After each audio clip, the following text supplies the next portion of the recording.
Chapter 6, Intimacy. This is my absolute favorite chapter to write.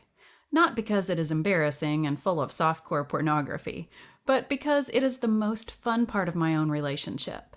Most people think only of sex when they hear the word intimacy. It isn't just about that. This man that you have just married will be living with you day in and day out. You will be doing this man's laundry, smelling his stinky feet, and watching his nose run when he gets a bad cold. Believe me, it is not all fun and games in the bedroom. Don't misunderstand me. There is time for laughter, being sexy, and enjoying each other naked. For example, you must get past the worries you have about yourself, because you can't judge your husband for his if you have your own. If you have gained a little extra weight since the wedding and nothing in your closet seems to fit, don't yell at your husband because he didn't take out the trash.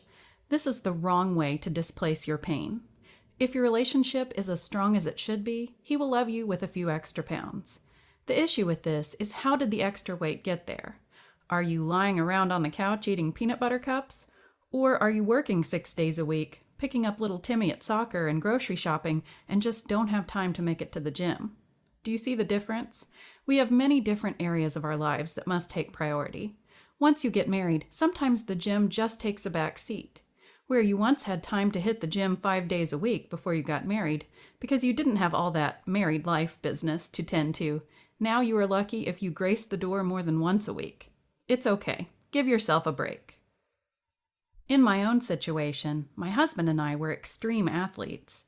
We were in the military, and physical activity had to be a priority. Our children were small, so it was easy to take them along in a bicycle stroller. Of course, as time passed, we left the military behind and joined the civilian sector. We are still very health conscious, but due to some knee injuries for both of us, we have gained a few pounds. I am perfectly okay with this. Sure, I would like to still be the size 6 I was when we first got married, but I am happily choosing an 8 or a 10 now. I don't obsess over the scale. I have one in the house, and my daughter will get on it every once in a while, but we don't overthink anything. America has become way too weight conscious, and it is very dangerous to a woman's self-esteem. I don't like the way society has chosen to manipulate a young girl's mind into thinking she will only look good if she is rail thin. In any case, you should try to be happy with yourself and what God has given you. I have my health, and I am cruising through my 40s, albeit a little slower than I did in my 20s. My husband still loves me, and he still sends me cute, sexy text messages. By the way, this drives my daughter insane. I love it. Secondly, if you are so concerned about your body and decide to have plastic surgery, make sure you are doing this for yourself. It is never okay to do this because your husband says he just wants your breasts to be bigger. Remember, they are sitting on your chest, and doctors will tell you the bigger they get, the more pressure it will put on your back. Also, I will continue to mention children in small amounts until I get to that chapter. If you plan to have children, make sure you discuss any alterations to your body with your doctor in regards to how it may affect you when that time comes. Any young woman that has been pregnant knows that your breasts get larger with milk, so this will get uncomfortable if you altered your breast size prior to pregnancy. Sometimes stretch marks occur, and there is really no controlling this. I did know that if you have really strong abdominal muscles, at least for me, I didn't get any stretch marks on my stomach area from either of my babies. I can't say the same for my rear area, though. It is okay, though. My husband says they are my battle scars. I will also mention tattoos and body piercings in this section. As a woman, I have seen some beautiful tattoos on women. However, I have yet to see an attractive piercing. I just don't think they enhance your beauty in any way. This is my opinion, but I will say I have witnessed some piercings being pulled in a fight by some students at school. As mentioned, I am a teacher, so you definitely see students do all kinds of weird things to get attention, even if it is negative. For really aggressive fighters, this would be something they would think to do just to hurt someone. As a mother, I would have these conversations with both of my children, just to make them aware of the consequences of some decisions. Just because they look cute, it doesn't mean they would be practical or even safe. Of course, many countries have special religious rituals that may require body alterations. That is not what I am speaking of, and I mean no disrespect. I am speaking of changing your body purely for your enjoyment. My only advice in regards to tattoos is to take care of it, spend money on a good artist, and get it on a part of your body that you will be comfortable with for the rest of your life. A tattoo needs to mean something special to you, not just be a random picture on your body. As a wife and mother, I talk with my daughter about this type of body alteration all the time. My husband and I have these discussions as well. I wouldn't have anything like that done unless I spoke with him first. In marriage, you must remember you were joined as one. Share everything and your relationship will be intimate and special. Third, intimacy is also about how close you are as friends. Have you tooted in front of your husband yet?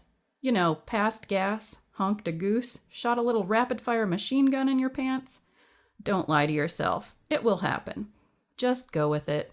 If you are newly married, you may not have had this joyful experience yet, but it's coming. After you have children especially. Your body just seems to turn on you at the most interesting moment. My husband still laughs at me, and I at him. Trust me, standing alone in the kitchen, happily pooting away, does not mean the sound will not carry into the living room, where the rest of the family is happily laughing at you while they watch TV. Classic and priceless. My husband and kids never miss an opportunity to remind me. Trust me, he isn't going to hold anything back when he lets it go. Now, the key to this, being the good wife that you are, you will scold him if he develops a habit of doing this in public. This also includes burping, talking too loudly, and being disrespectful with his cell phone. As I tell my daughter, men don't come out of the box knowing everything you need them to know. It takes years of practice and training. Lessons need to be subtle, encased with love, and never hurtful. If you hurt his feelings or embarrass him, he will secretly develop animosity towards you. This can lead to talking about you with his friends. If possible, try not to get a bad or predictable reputation with his friends. What I mean by this is don't be in that category of women in which most men often label us, the bitch. There it is, and you don't want to be anything like the women you see on the reality shows on TV. I truly believe they are acting a part, and it is purely for our entertainment. I try not to expose my daughter to very much of this, because I don't want her to see that this is the way a marriage really is. It isn't even close. Therefore, it isn't reality. I just can't imagine how some random housewife in Texas can be given a TV show and get paid to share the most intimate details about her relationships. It just isn't entertaining. However, to each his own. I often wonder how you could ever want a complete stranger invited into your house every day and think for 1 second you aren't putting on a show for them. The whole world in my living room? I don't think so. Speaking of children, the whole birth process is very intimate. Everybody in that labor and delivery room will know all of the intimate details of your body. You learn how to get over yourself really quick. Nobody cares how big your boobs are or how small your waist is. It is all about that little person you are getting ready to bring into the world. After this, nothing is ever the same. This is a fabulous time in learning how to embrace the new Wonder Woman that you are. You thought being a wife before this brought new challenges. Just wait until they learn the game good cop, bad cop. You have to stick to your guns about your beliefs. So many mothers let their kids run all over them, and the dad wants to give them discipline. This is the absolute worst place you want to find yourself. Don't let your kids come between you and your husband. Discipline together, be fair, and be consistent.